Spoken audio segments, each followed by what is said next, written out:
Hello అండి, అందరికీ నమస్కారం. వెల్కమ్ టు చిన్నారి వంటిల్లు. ఇప్పుడు మేము ప్రిపేర్ చేయబోయే రెసిపీ ఏంటంటే బజ్జీలతో చారు అన్నమాట. సో దానికోసం కావాల్సిన ఇంగ్రీడియంట్స్ శనగపిండి, ఆవాలు, జీలకర్ర, పసుపు, టేస్ట్కి సరిపడా ఉప్పు, ఇంకా కరివేపాకు, కొత్తిమీరాకు, ఇంకా కొన్ని పచ్చిమిర్చి, ఇంకా పెరుగు. సో ఇప్పుడు ఏంటంటే ఈ శనగపిండిలో కొంచెం జీలకర్ర వేసుకొని వాటర్ తగినంత కలుపుకొని నార్మల్ మనం బజ్జీ ఎలా వేసుకుంటామో అలా వేసేసుకొని దాన్ని తీసి వాటర్లో తడుపుకొని మీకు చూపిస్తాము. సో బజ్జీలు వేసేసుకొని వాటర్లో తడిపేసుకొని పెట్టుకున్నాము. ఇప్పుడు పోపు వేసుకొని చూపిస్తాము. ఇలా మెత్తగా అయిపోతాయి అన్నమాట వాటర్లో తడిచిపోతే. ఇప్పుడు స్టవ్ ఆన్ చేసేసుకొని గిన్నె పెట్టేసుకొని ఆయిల్ వేసుకుంటున్నాము.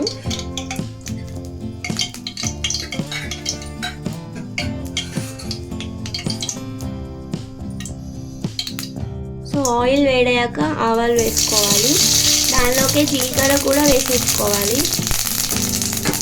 ఇప్పుడు మనం కట్ చేసి పెట్టుకున్న పచ్చిమిర్చి యాడ్ వేసుకున్నాక దాంట్లోకి కరివేపాకు కూడా వేసేసుకోవాలి, అలాగే కొంచెం పసుపు కూడా వేసుకోవాలి.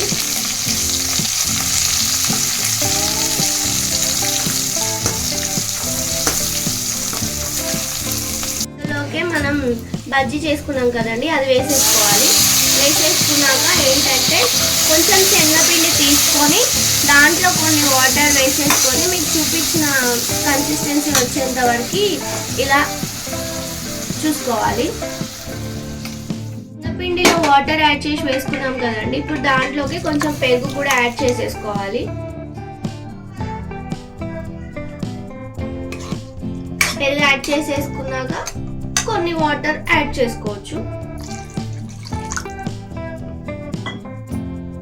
ఇప్పుడు టేస్ట్కి సరిపడా సాల్ట్ వేసేసుకొని ఒకసారి కలిపేసుకోవాలి.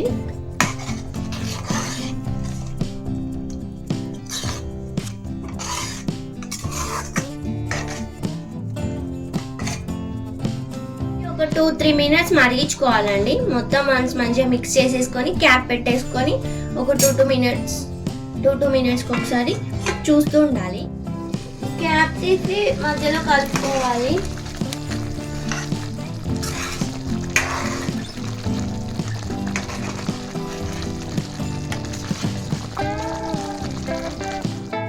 ఇంకా కొంచెం సేపు ఒక 5-10 మినిట్స్ దాన్ని మంచిగా ఉడికించుకోవాలి. సో ఇలా మధ్యలో గ్యాప్ పెడుతూ తీస్తూ కలుపుతూ చూసుకోవాలన్నమాట. ఇలా చూస్తూ ఉంటాం కదండి. ఇలా థిక్ కన్సిస్టెన్సీ వచ్చిన తర్వాత మంచిగా మగ్గేంత వరకు ఉంచేసుకొని స్టవ్ ఆఫ్ చేసేసుకోవడమే.